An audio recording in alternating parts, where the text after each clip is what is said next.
เป็นยังไงทุกคนสบายดีทุกคน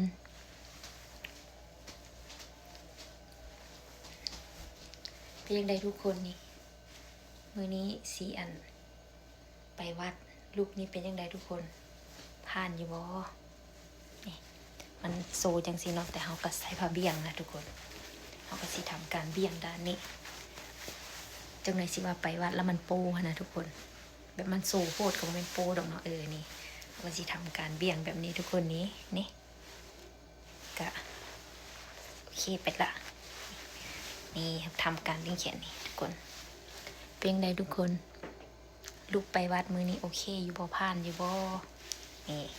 เปิดออกมามันก็จีอันนั้นน้อยนึงเนาะนี่แต่ว่าพอเขาไปวัดทุกคนพออยู่เพียนบ่ค่อยมีงานดองหั่นนะแหละเสื้อเขาก็สิเป็นโซแน่น้อยนึงเนาะแต่ก็บ่เป็นหยังนะทุกคนนี่เขาก็ใส่เป็นผ้าเบี่ยงปกไปแบบนี้มันก็เป็นแบบผู้ดีเรียบร้อยแล้วเด้ทุกคนนี่แต่ว่าพอเอาผ้าเบี่ยงออกเนาะก็เป็นเก๋ไก่ดูดีนะ เนาะ